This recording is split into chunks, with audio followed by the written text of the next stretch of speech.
عن أبي سعيد الخدري رضي الله عنه قال قال رسول الله صلى الله عليه وسلم إذا سمعتم المؤذن فقولوا مثل ما يقول المؤذن.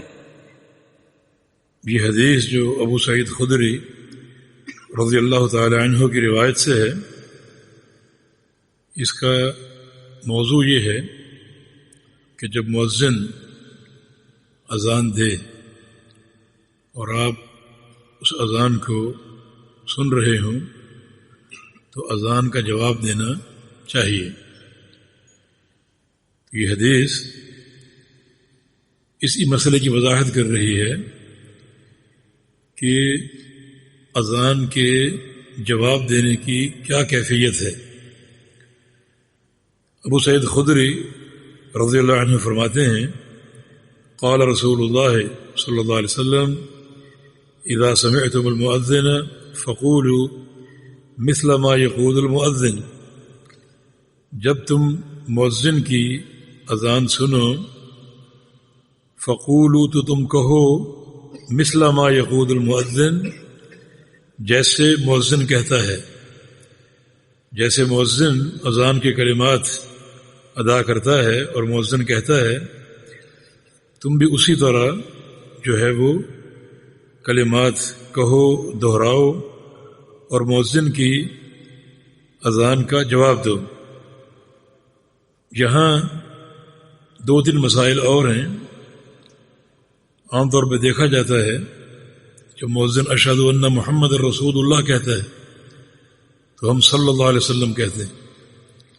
یہ حدیث کے خلاف ہے، کیونکہ رسول اللہ صلی اللہ علیہ وسلم کا فرمان ہے فقولوا مثل ما یقول المؤذن، کہ جیسے مؤذن کہے ویسے کہو، جو مؤذن کہے وہی تم کہو. سوال یہ ہے کہ نبی علیہ السلام کا فرمان ہے میرا نام سن کے درود پڑھو، تو آپ کا نام اس نے مبارک سن کر درود پڑھنا چاہیے. تو اس مقام پر جو درود ہے وہ اذان کے بعد ہے. فرمایا کہ ثم صلوا علیہ، جب اذان پوری ہو جائے تو پھر تم مجھ پر درود پڑھو.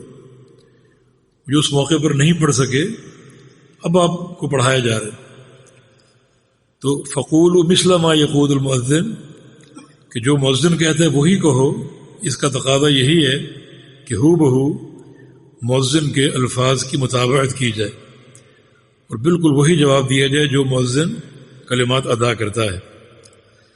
البتہ حی علی التین، حی علی الصلاۃ، حی علی الصلاۃ، حی علی الفلاح، حی علی الفلاح، جب مؤذن کہے تو اس کے جواب میں لا حول ولا قوۃ الا باللہ کہنا مشروع ہے. اور اس کی 2 وجوہات ہیں. ایک یہ کہ مؤذن دعوت دے رہے حی علی الصلاۃ، آؤ نماز کی طرف. اگر آپ بھی وہی کہیں حی علی الصلاۃ تو آپ کس کو دعوت دے رہے ہیں؟ مؤذن تو اذان دے رہے اور لوگوں کو دعوت دے رہے کہ نماز کے لیے آؤ، تو آپ کس کو دعوت دیں گے؟ اس لیے اس کے جواب میں لا حول ولا قوۃ الا باللہ.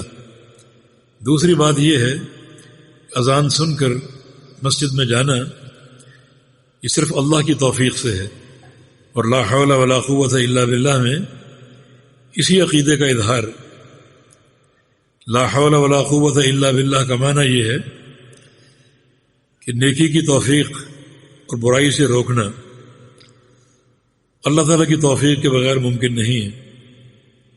لا حول ولا قوۃ نہیں ہے کوئی بھی طاقت برائی سے پھیرنے والی، ولا قوۃ اور نہ ہے کوئی طاقت نیکی کی توفیق دینے والی سوائے اللہ تعالیٰ کے. تو اپنے کام کاج کو چھوڑنا، کاروبار کو چھوڑنا اور بعض اوقات نیند کو چھوڑنا اور مسجد میں حاضر ہونا نماز باجماعت کے لیے یقیناً ایک بڑا مشکل مسئلہ ہے اور اللہ کی توفیق ہی سے ممکن. اس لیے شریعت نے ادب سکھایا کہ جب مؤذن حی علی الصلاۃ کہے، حی علی الفلاح کہے کہ آؤ نماز کی طرف اور آؤ کامیابی کی طرف، تو اللہ کی توفیق کو شامل حال کر لو، کیونکہ اس کی توفیق کے بغیر یہ ممکن نہیں ہے. اور لا حول ولا قوۃ الا باللہ کہا کرو. اور درود جو ہے وہ اذان سن کر پڑھا جائے، اور اذان سن کر اذان کی جو دعا ہے وہ پڑھی جائے.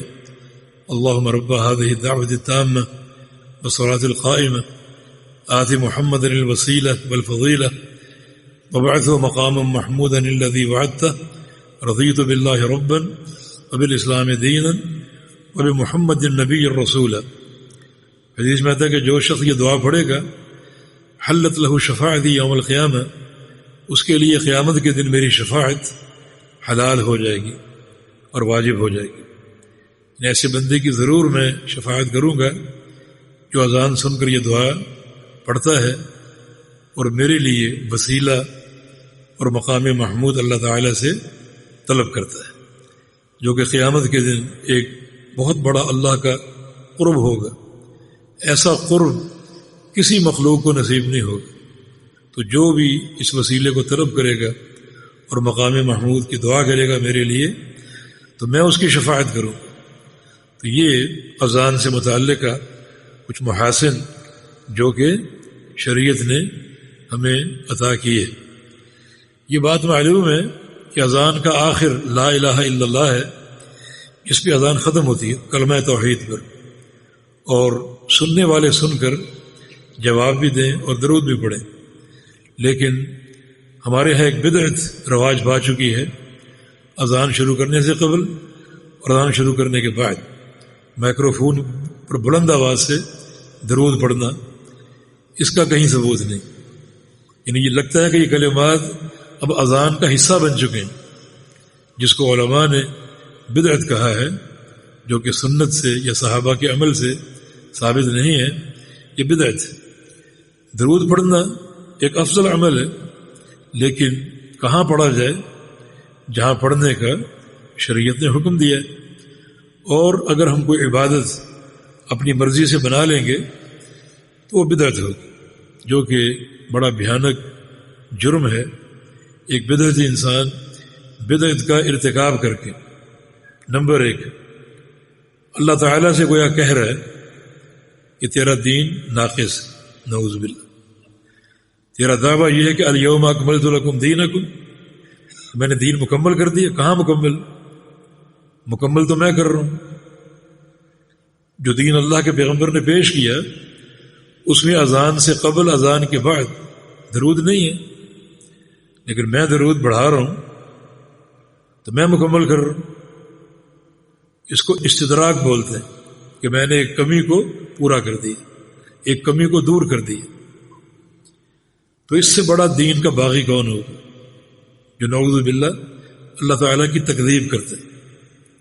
اسی لیے پیغمبر علیہ السلام کا فرمان ہے کہ ان اللہ حجب التوبۃ عن کل صاحب بدعت، اللہ تعالیٰ نے بدعتی انسان سے توبہ چھپا لی.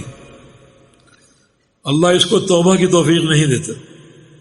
بدعتی انسان سے اللہ تعالیٰ نے توبہ چھپا لی. تو اللہ تعالیٰ ہمیں اتباع سنت کی توفیق عطا فرمائے. جی.